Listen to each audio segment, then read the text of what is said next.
Okay ठीक। सो हरे कृष्णा। सो सबका स्वागत है। आज हम पांचवा अध्याय लेंगे, कर्मयोग, यानी कर्मयोग एक्शन इन कृष्ण कॉन्शियसनेस, ये अध्याय का नाम है। तो हम लोग इसका देखेंगे। अध्याय 5, कर्मयोग, कृष्ण भावना भावित कर्म, ये हिंदी में इसका नाम है। तो यहाँ पे हम देखते हैं कि पिछले अध्याय में लास्ट दो श्लोक हम अगर देखेंगे, 41 और 42, 41 और 42 श्लोक में, तो भगवान फिर से उनको कहते हैं कि योग संन्यस्त कर्मणाम ज्ञान संचिन संशया। तो वो कहते हैं 41 श्लोक में कि आप क्या करो, ये जो कर्म है, यानी आप कर्म करो लेकिन फल की आशा मत रखो। लेकिन यहाँ पे अर्जुन समझ रहे हैं कि कर्म का यानी प्रिस्क्राइब ड्यूटी जो है उसका त्याग कर दो। तो इसमें फर्क आ रहा है। और फिर लास्ट लास्ट श्लोक जो है 42 श्लोक में, यहाँ पे वो कहते हैं वापस से कि कृष्ण अर्जुन को कहते हैं अतिष्ठ इत्तिष्ठ भारत, की उठो और क्या करो, लड़ाई करो।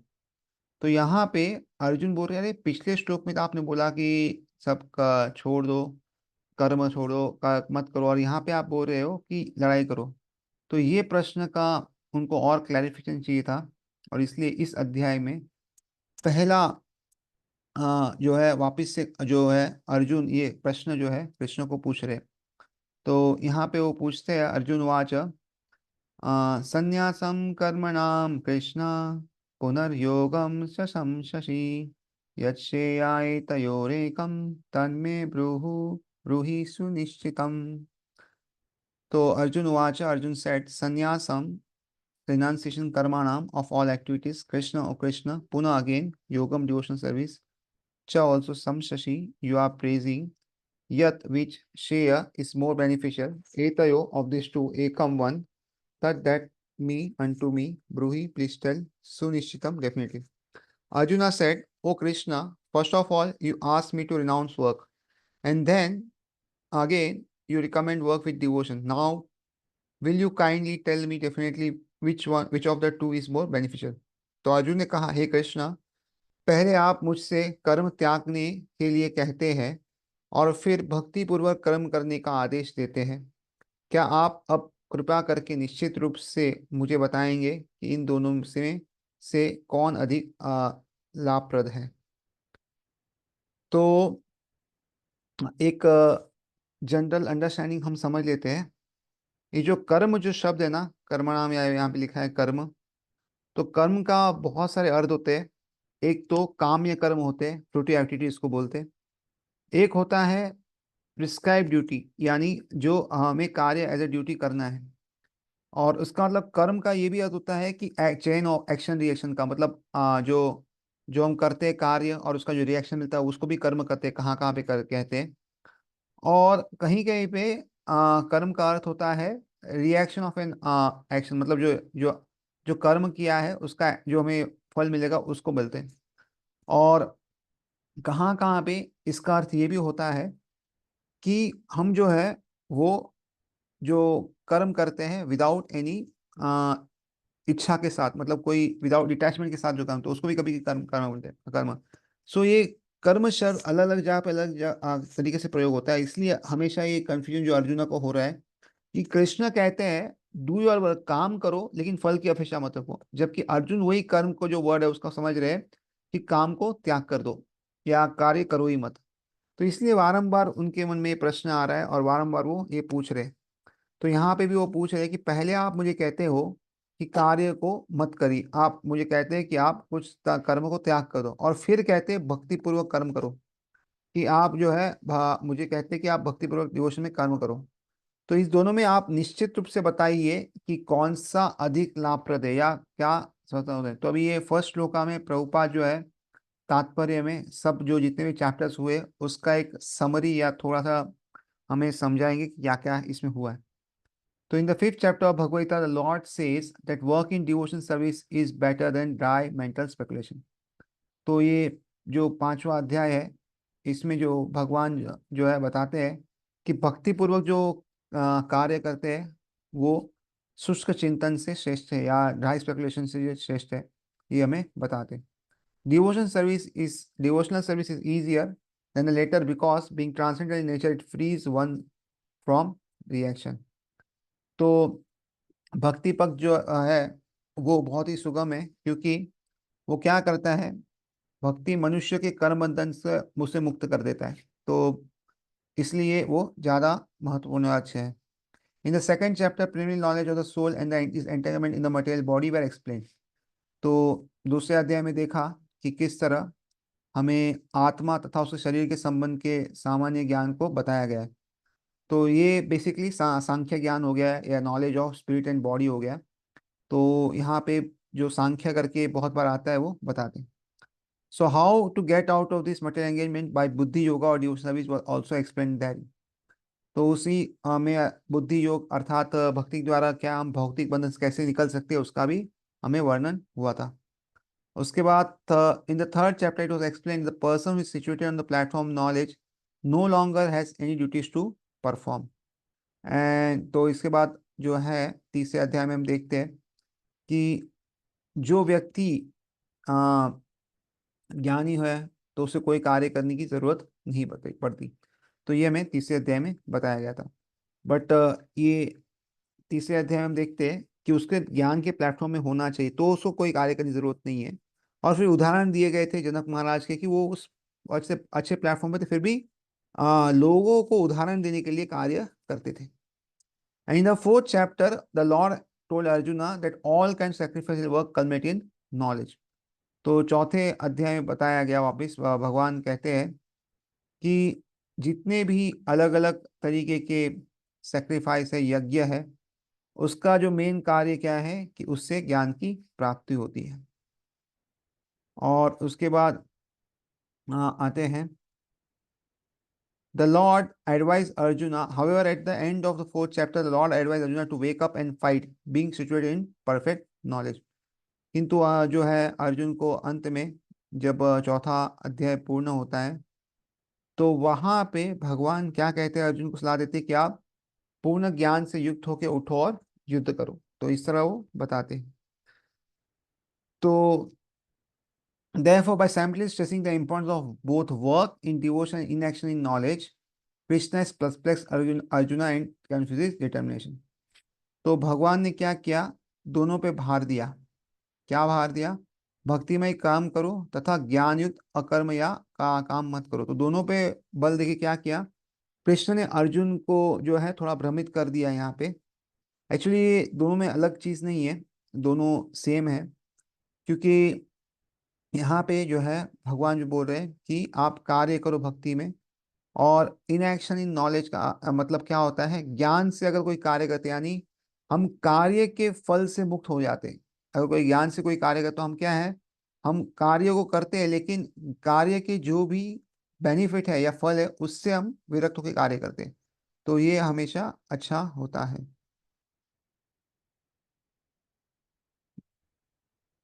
Arjuna understands that renunciation in knowledge involves cessation of all kinds of work performed as sense activities. तो अभी अर्जुना, कृष्ण कह रहे कि कर्म करो लेकिन कर्म के फल की इच्छा मत करो.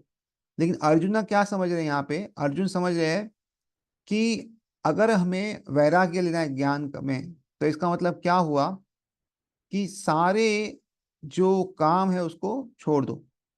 क्योंकि ज्ञानमय संन्यास का मतलब ही है कि इंद्रिय कार्यों में जो रूप में समस्त प्रकार के हम कार्यकलाप करते हैं, जो भी कार्य करते हैं उसको हम त्याग देंगे. But if one performs work in devotional service then how is the work stop. लेकिन अगर कोई भक्तिमय कार्य करता है तो कार्य कैसे रुक गया, ये समझने की बात है. In other words, he thinks that संन्यास और renunciation in knowledge should be all together free from any all kinds of activity. तो दूसरे शब्द में समझाया है तो संन्यास या ज्ञान योग का मतलब क्या है कि सारे कार्यों से मुक्ति हो जाए, कुछ कार्य करने की जरूरत नहीं. Because work and realisation appear to him to be incompatible. तो उनके लिए कार्य करना और संन्यास ये दोनों जो है अलग अलग लग रहे हैं.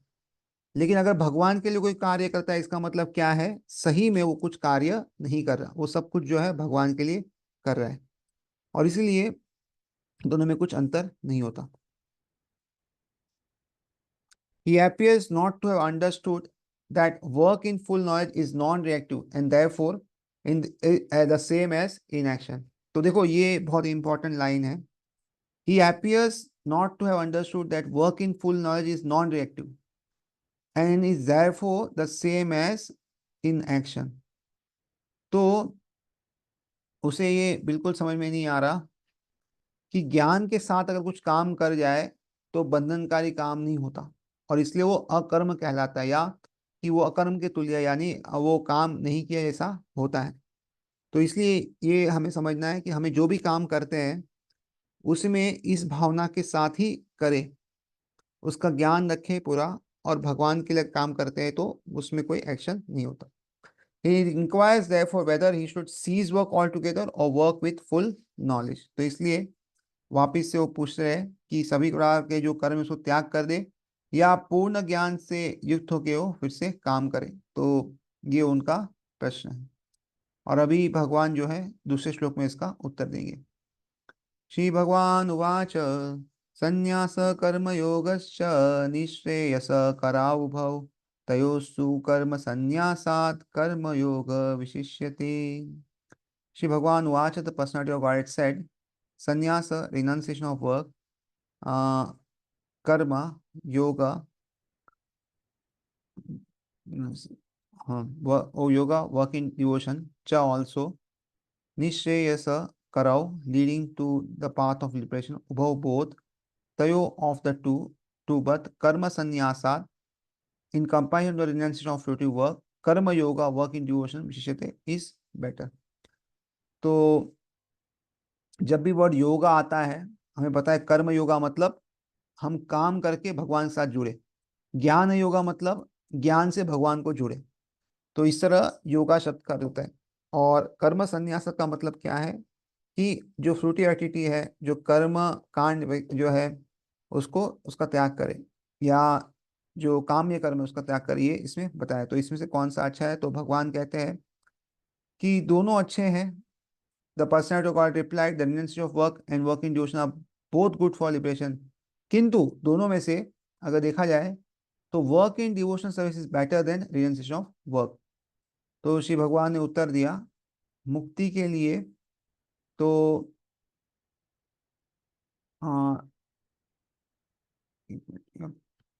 मुक्ति के लिए तो कर्म का परित्याग तथा भक्तिमय कर्म कर्मयोग दोनों ही उत्तम है, किंतु इन दोनों में से कर्म के परित्याग से भक्ति युक्त कर्म कर एकदम श्रेष्ठ है. तो काम छोड़ने से अच्छा अगर हम आ, भक्ति युक्त काम करें तो बहुत ही अच्छा है. तो अभी प्रभुपाद इसमें बहुत अच्छा एक्सप्लेनेशन देते हैं, हम लोग ये पढ़ेंगे, काफी लंबा परपोट है ये, बट अच्छा है, पढ़ते. So fruitive activities seeking sense gratification are cause for material bondage. तो प्रश्न उठता है कि बारंबार भगवान जो है वो उनके लिए काम करने को क्यों कहते हैं. तो अगर हम इंद्रिय या इंद्रिय की इच्छा इच्छा के लिए काम करेंगे, कि हम इंद्रियों की संतुष्ट लिए काम कर जब भी करते हैं, तो उससे क्या है, इस भौतिक बंधन में फंसे रहेंगे, हम जन्म मृत्यु के चक्कर से कभी मुक्त नहीं हो सकते. और इसलिए भगवान कहते हैं कि हमें जो है कार्य भक्ति या भक्ति में या भगवान के लिए करना चाहिए. So as long as one is engaged in activities aimed at improving the standard of bodily comfort, one is sure to transmigrate to different parts, types of bodies, thereby continuing material bondage perpetually. तो देखो बहुत important चीज़ है. आज के समय में ना हम देखेंगे इकोनॉमिक डेवलपमेंट का अर्थ क्या होता है, बॉडीली कंफर्ट को बढ़ाना, कैसे हम ज़्यादा से ज़्यादा इस शरीर को सुख सुविधाएं प्रदान कर सकते हैं, उससे इकोनॉमिक डेवलपमेंट कितना ज़्यादा है वो माना जाता है. लेकिन यहाँ पे अगर देखेंगे भक्ति में ये उल्टा काम करता है. इसमें क्या लिखा है कि जब तक व्यक्ति जो है अपना शारीरिक सुख का स्तर बढ़ाने के उद्देश्य से काम करता है, तब तक क्या है वो अलग अलग शरीर में वापिस देहांतर करते रहेगा और जन्म मृत्यु के चक्कर में वो बंधे रहेगा. तो भवबंधन में वो बनता रहेगा और हमेशा वो इसमें अटक जाएगा. तो इसलिए अगर आप देखोगे तो भक्ति में जोर दिया जाता है किस पे, कि हम भक्ति में कार्य करें, ना कि शारीरिक स्तर को सुधारे, ये उसका मेन लक्ष्य नहीं होता. Shrimad Bhagavatam confirm this as follows. तो श्रीमद् भागवतम पुराण जो है उसमें पांचवें स्कंद में पांचवें अध्याय में 4 से 6 श्लोक बताया गया है। तो उसमें बताते हैं कि क्या हमें करना चाहिए। तो बहुत सुंदर श्लोक है ये। नूनं प्रमत्ता कुरुते विकर्म यद इंद्रिय प्रीतयापनोति न साधु मन्ये यत आत्मनो अयम असन अपि क्लेशद आसदेह पराभवस्तावदबोध जातो यावन्न जिज्ञासत आत्मतत्त्वम् यावत् क्रियास्तावद् इदं मनो वै कर्मात्मकं यायेन शरीरबन्ध एवं मन कर्म वशं प्रयुङ्क्तते अविद्ययात्मनि उपधीयमाने प्रीतिर्न यावन्मयि वासुदेवे न मुच्यते देह योगेन तावत्। तो ये जो 3 श्लोक है उसके अर्थ क्या है तो नीचे दिया गया है। People are mad after sense gratification and they do not know that this present body which is full of miseries is a result of one's fruitive activities in the past। तो लोग जो है इंद्रिय तृप्ति के पीछे पागल है। अगर आप देखोगे हम जितनी भी एडवर्टाइजमेंट आती है कैसे हम अलग अलग इंद्रिय से जीवा है शरीर है अलग चीजों कैसे तृप्त कर सकते हैं उसके बारे में होती है। लेकिन वो जानते नहीं है कि अगर ये जो क्लेश युक्त शरीर है ये जो है ये पूरा जो है अलग अलग जो मुश्किलों वाला शरीर है ये इसमें बहुत सारी आपत्ति है। और ये आपत्तियां या दुख हमें क्यों आया क्योंकि पिछले जन्म के सकाम जो कर्म किए उसका ये फल है। तो जितना भी हम अभी कार्य करेंगे उससे क्या होगा हमें नई नए शरीर प्रदान होते जाएंगे और ये अच्छी स्थिति नहीं है। Although this body is temporary is always giving one trouble in many ways. तो वैसे तो ये शरीर जो है वो नाशवान है कभी खत्म हो जाएगा किंतु फिर भी क्या है अलग अलग प्रकार से हमें दुख देता रहता है। Therefore to act for sense gratification is not good। और इसलिए इंद्रिय कार्य करना अच्छा नहीं है। One is considered to be a failure in life as long as he makes no inquiry about his real identity। तो जो व्यक्ति होता है वो जब तक अपने असली स्वरूप की विषय में जिज्ञासा नहीं करता उसका जीवन जो है वो व्यर्थ ही माना जाता है क्यों कुछ कार्य काम का नहीं है। As long as he does not know his real identity, he has to work for fruitive results for sense gratification. And as long as one is engrossed in the consciousness of sense gratification, one has to transmigrate from one body to another। तो जब तक उसे अपने स्वरूप के बारे में जानकारी नहीं होती तब तक वो इंद्रिय तृप्ति के लिए ही काम करता रहेगा। और जब तक इंद्रिय तृप्ति की कामना से चेतना से उसमें ही काम करता रहेगा तो क्या होगा अलग अलग देहों में उसका देहांतरण होते रहेगा। तो इसलिए ये सांख्य योग है जो होता है उसमें हम बताते हैं कि हम शरीर नहीं आत्मा है। और बाद में मेन आता है कि अगर हम आत्मा है तो हमारा कार्य क्या है और तभी कहते हैं कि भक्ति करना हमारा कार्य है। इसलिए सांख्य योग और भक्ति योग में ज्यादा फर्क नहीं है। Although the mind may be engrossed in fruitive activities and influenced by ignorance, one must develop a love for devotion service to Vasudev। सो हमारा मन जो है वो देखो कैसे भी सकाम कर्मों में व्यस्त होने के कारण क्या है अज्ञान में रहता है। लेकिन फिर भी उसको क्या करना चाहिए वासुदेव यानी भगवान कृष्ण के प्रति कैसे प्रेम प्राप्त हो कैसे भक्ति उत्पन्न हो उसके लिए कार्य करते रहना चाहिए। One then can Only then can one have the opportunity to get out of the bondage of material existence। तो अगर वैसा नहीं करता तो वो भवबंधन से मुक्त नहीं हो सकता। और इसलिए भगवान कृष्ण की भक्ति करके ही हम भवबंधन से मुक्त हो सकते हैं और ऐसा अवसर हमें प्राप्त हो सकता है। तो इसलिए इस अवसर जब मिलता है तो इसे हमें गंवाना नहीं चाहिए और इसका पूरा उपयोग करना चाहिए। Therefore, jnana or knowledge that one is not his material body but spirit soul is not sufficient for liberation। तो ये बहुत ही समझने वाली बात है। अतः ये जो ज्ञान है कि मैं शरीर नहीं आत्मा हूं, ये मुक्ति के लिए पर्याप्त नहीं है। इसका मतलब क्या हुआ? जो हम भगवद गीता पढ़ते हैं, जैसे हम पढ़ लिया, तो पढ़ने से ज्यादा लाभ नहीं है अगर हम उसको समझ नहीं सकते, और समझ के हम आत्मा की स्तर पे कार्य नहीं करते, तो इसका ज्यादा लाभ नहीं है। यानी क्या हो गया? आत्मा के स्तर पे कार्य करने का मतलब क्या है कि हम जो है श्रवणम कीर्तनम, ये जो है कार्य, ये सब आत्मा कार्य। जितना भी बुक्स है, एनओआई है, नेक्टर ऑफ इंस्ट्रक्शन है, नेक्टर ऑफ डिवोशन है, भगवत गीता है, और ईशोपनिषद है, या जो भी भक्ति श्रीमद् भागवत में, चैतन्य, इस सब में जो इंस्ट्रक्शन दिए गए हैं, अलग अलग दिए गए हैं, कैसे वाचा पे काबू करना है, मन पे काबू करना है, क्रोध, ये सब जो इंस्ट्रक्शन है ना, जब तक हम फॉलो नहीं करेंगे तब तक हम आत्मा के स्तर पे नहीं आ सकते। और इसलिए जब तक हम आत्मा के स्तर पे नहीं आते, उस स्तर पे कार्य नहीं करते, तब तक हम इस शारीर से मुक्त नहीं हो सकते। इसलिए आप देखोगे प्रभुपाद के जो इनिशियल लेक्चर्स है, श्री प्रभुपाद के इनिशियल जो लेक्चर्स है, हर लेक्चर में वो वारंवार ये कहेंगे, देहिनोऽस्मिन् यथा देहे कौमारम योनिता तथा देहंतस प्राप्ति धीरस्ता मुह्यति, कि हम शरीर नहीं आत्मा है। और इसलिए ये जो आत्मा है, एक के बाद एक देह जो है बदलती रहती है, इसमें जो धीर व्यक्ति है उसको मूर्ति में था।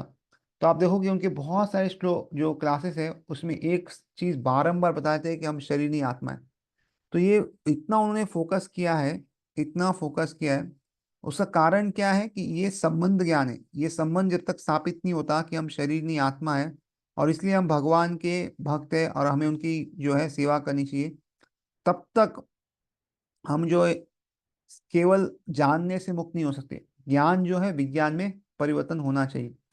नहीं तो आ, अगर हम उस पर एक्ट नहीं करते, कुछ नहीं करते, तो ज्यादा लाभ नहीं, थोड़ा बहुत लाभ रहेगा, पर ज्यादा लाभ नहीं, और हम इस जन्म मृत्यु के चक्कर से तो मुक्त नहीं हो सकते।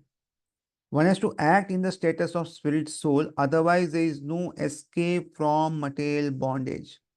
तो हमें क्या है, आध्यात्मिक स्तर पे या आत्मा के स्तर पे कार्य करना पड़ेगा, नहीं तो हम इस भौतिक बंधन से मुक्त नहीं हो सकते। Action in Krishna conscious is not however action on the fruitive platform.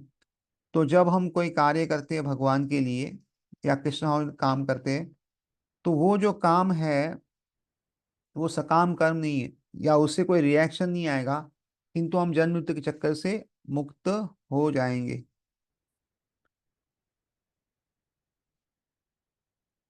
Activities perform in full knowledge strengthens one's advancement in real knowledge.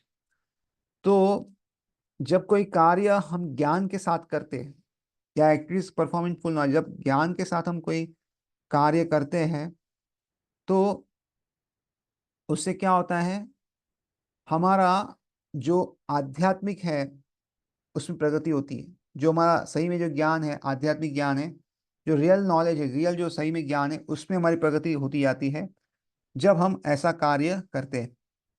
Without Krishna conscious, mere intensity of fruitive activities does not actually purify the heart of a conditioned soul।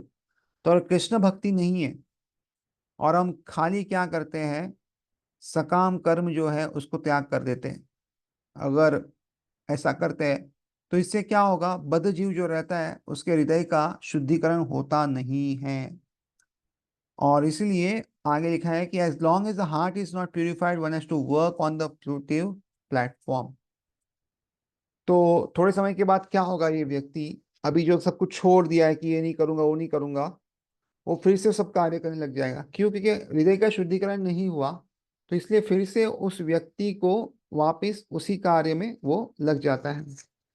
But action in Krishna consciousness automatically helps one escape the result of fruitive action, so that one need not descend to the material platform। तो अगर कोई कृष्ण भाव में कार्य करता है, तो क्या होता है, वो कर्म बंधनों से मुक्त हो जाता है और वापस उसे इस भौतिक जगत में आने की जरूरत नहीं है।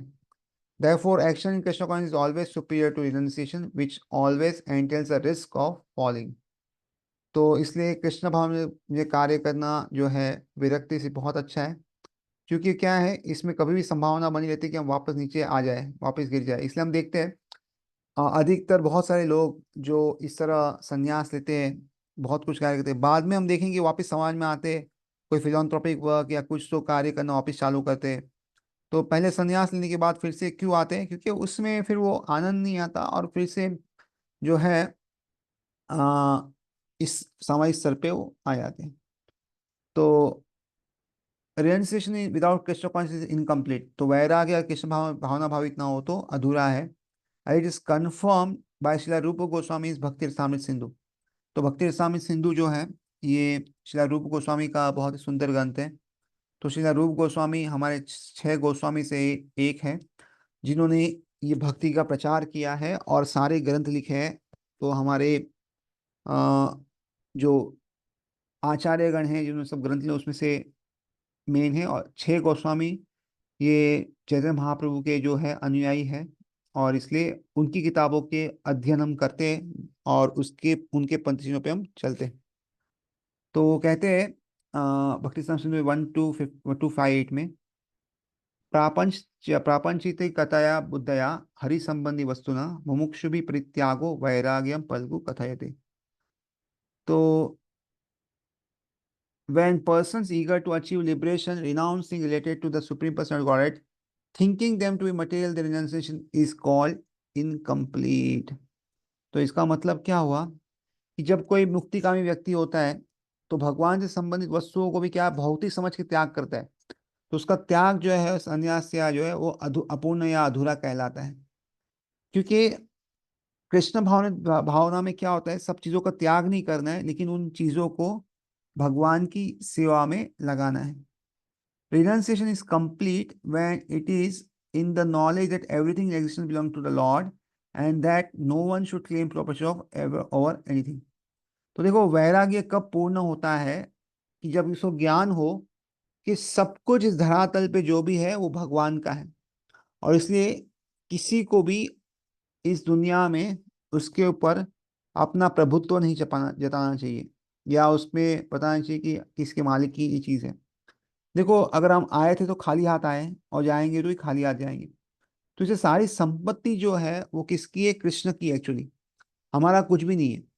तो ये जब हम एक्चुअल में जब सोचते और इसी भाव से कार्य करते तो सही में विरक्ति, अदरवाइज नहीं तो क्या होता है, हम क्या सोचते हैं कि मैंने त्याग किया, मेरे पास पैसे थे मैंने त्याग कर दिया, मेरा घर मैंने त्याग कर दिया और सब कुछ। लेकिन हम एक्चुअली में हमारा था क्या? हमारा कुछ भी नहीं था। कुछ समय के लिए हमें वो वस्तु केयर टेकिंग के लिए दी गई थी कि आपके संरक्षण में थोड़ी देर रहेगी। जैसे हम इस घर में रहते हैं, उस घर में पहले कोई रहता था और अभी हमें और हमारे बाद भी कोई रहेगा। तो इसका मतलब क्या हुआ? ये हमारा नहीं है। तो इसका मतलब क्या है? हम कहते हैं कि हम इसे त्याग कर, लेकिन ये चीज ही हमारी नहीं है, तो हम त्याग कैसे कर सकते? तो इसका ज्ञान हमें होना चाहिए। One should understand that factually nothing belongs to anyone, then where is the question of renunciation. तो सबको ये समझना चाहिए कि कुछ भी किसी का नहीं है। तो जब कोई ऐसा समझता है तो वैराग्य का प्रश्न ही कहाँ उत्पन्न होता है। One who knows that everything is Krishna's property is always situated in renunciation। तो जो व्यक्ति जानता है कि सब कुछ जो भी चीजें हैं वो कृष्ण की संपत्ति है, वो हमेशा विरक्ति रहता है, विरक्त में ही रहता है। Since everything belongs to Krishna, everything should be employed in the service of Krishna। तो अगर सब कुछ भगवान कृष्ण से का है तो हमें क्या करना चाहिए? सब कुछ कृष्ण की सेवा में लगाना चाहिए। This perfect form of action in Krishna consciousness is far better than any amount of artificial renunciation by sannyas to the Maya school। तो ये जो हम कार्य करते हैं कृष्ण भावना में, वो किसी भी तरह का वैराग्य जो है जो लेते हैं आ, उससे कहीं ज्यादा महत्वपूर्ण है। क्योंकि ये जो वैराग्य है वो कृत्रिम होता है, जबकि कृष्ण भाव में जो कार्य करते हैं वो जो है सही में हमारा हृदय शुद्धिकरण करता है। तो इसलिए यहाँ पे प्रभुपाद कह रहे हैं कि हमें भगवान के लिए कार्य करना चाहिए। तो आगे तीसरे नंबर श्लोक में हम पढ़ेंगे, ज्ञेय स नित्य संन्यासी जो न द्वेष्टि न कांक्षति निर्द्वंदो हि महाबाहो सुखम बंधात् प्रमुच्यते। ज्ञेय should be known, स ही नित्य always, sannyasi announcer, यह who न never dveshti, abhors न nor कांक्षति desires, Nirdvanda, free from all dualities, he certainly, Mahabaho, O mighty armed one, Sukham happily, Bandhat from bondage, Pramshite is completely liberated. One who neither hates nor desires the fruit of his activities is known to be always renounced. Such a person, free from all dualities, easily overcomes material bondage and is completely liberated, O mighty armed Arjuna. तो जो पुरुष ना तो कर्म फलों से घृणा करता है और ना कर्मफल की इच्छा करता है, वह नित्य सन्यासी जाना जाता है। हे महाबाहो अर्जुन, ऐसा मनुष्य समस्त द्वंद्वों से रहित होके भवबंधन को पार कर पूर्णतया मुक्त हो जाता है। तो जो व्यक्ति है वो कोई भी कर्म फल हो उसे घृणा भी नहीं करता और साथ में इच्छा भी नहीं करता। देखो ये बहुत ही समझने वाली बात है।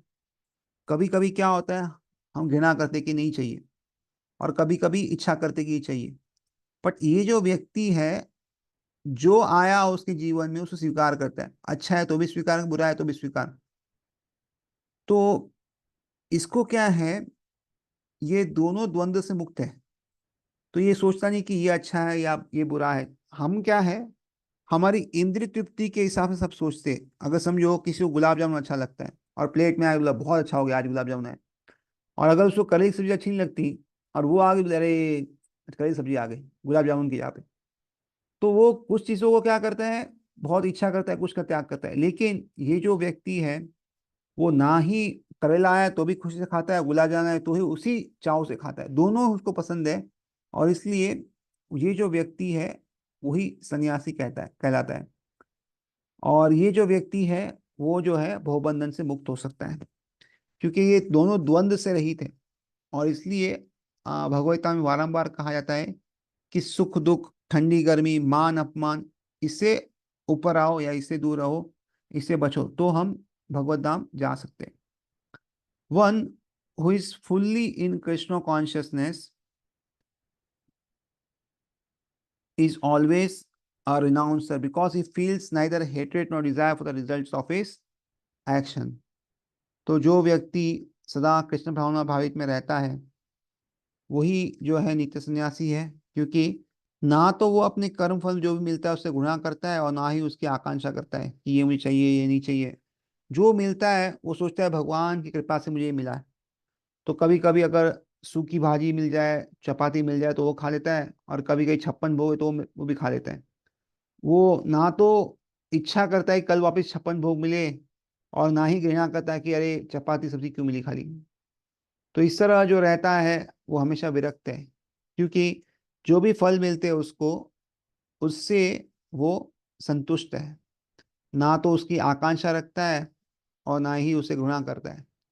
Such a renouncer dedicated to the transcendent loving service of the Lord is fully qualified knowledge because he knows his conscious position in the relationship with Krishna.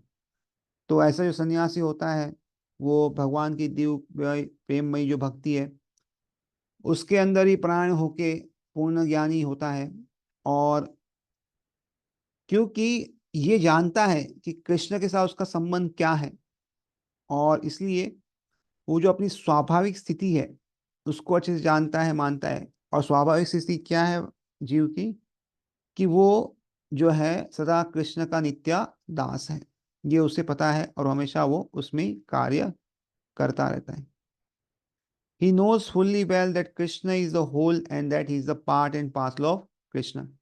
उसको पता है कि कृष्ण भगवान ही सब कुछ है और वो क्या है, एक उनके अंश है। Such knowledge is perfect because it is qualitatively and quantitatively correct. तो ये जो ज्ञान है ये पूर्ण है। क्यों? क्योंकि यह गुणात्मक तरीके से और सकारात्मक रूप से भी सही है। तो हम जो है भगवान के अंश है, इसलिए हम में भी जो है कुछ गुण जो है भगवान के हैं। लेकिन जिस तरह उदाहरण देते हैं सागर और सागर का पानी की बूंद का, तो अगर आप चेक करोगे लैब में जाके, दोनों में सेम कॉन्स्टेंट दिखाई देंगे लेकिन क्वांटिटी में बहुत फर्क होता है। क्वालिटी सेम है लेकिन क्वांटिटी में बहुत अंतर होता है। बूंद और सागर में कोई तुलना नहीं कर सकते। वैसे ही हम भगवान के अंश हैं, तो हम में भी थोड़ी बहुत जो है समानता है, लेकिन हम जो है अपने आप को उनसे तुलना नहीं कर सकते। The concept of oneness with Krishna is incorrect because the part cannot be equal to the whole. तो कभी भी जो है हम भगवान से एक बन जाएंगे या भगवान में लीन हो जाएंगे, ये कभी नहीं हो सकता। क्योंकि हमें पता है और प्रभुपाद हमें बारंबार बताते हैं कि जो अंश है वो अंश ही रहेगा, और अंश जो है वो कभी भगवान नहीं बन सकता।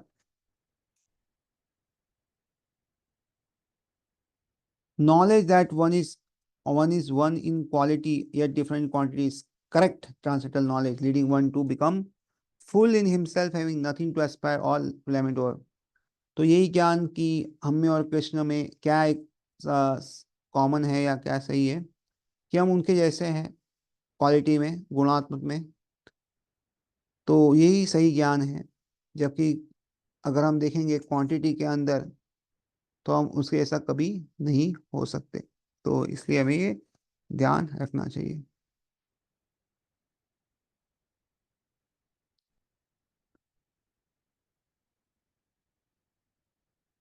तो knowledge that one is one in quality and different quality is correct as knowledge, leading one to become fully in himself, full in himself, having nothing to aspire or to lament over.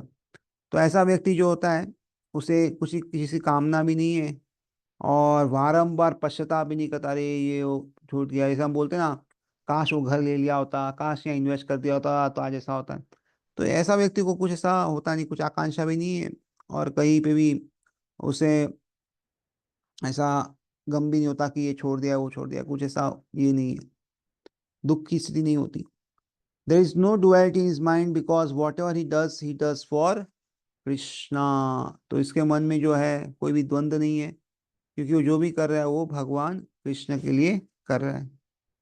Being thus free from the platform of dualities is liberated even in this material world. तो इसलिए ऐसा व्यक्ति जो है वो क्या हो गया, मुक्त हो गया है इस द्वंद्व से, और इसलिए इस भौतिक जगत में रह के भी इस भौतिक जगत का नहीं है।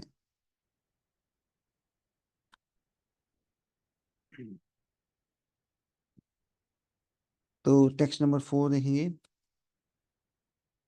सांख्य योग पृथक बाला प्रवदन्ति न पंडिता, एकमपि आस्थित सम्यक उभयोर्विन्दते फलम। Sankhya analytical study of the material world, yoga work in devotional service, पृथक डिफरेंट, बाला द लेस इंटेलिजेंट, प्रवदन्ति से न नेवर, पंडिता द लर्नेड, एकम इन वन, अपि even आस्थिता being situated, samyak complete, ubhau of both, vindate enjoys phalam the result. Only the ignorant people, only the ignorant speak of devotional service, karma yoga has been different from the analytical study of the material world, Sankhya. Those who are actually learned say that he who applies himself well to one of these paths achieves the result of both. तो यहाँ पे देखो दो शब्द दिए गए, कर्म योगा और सांख्य।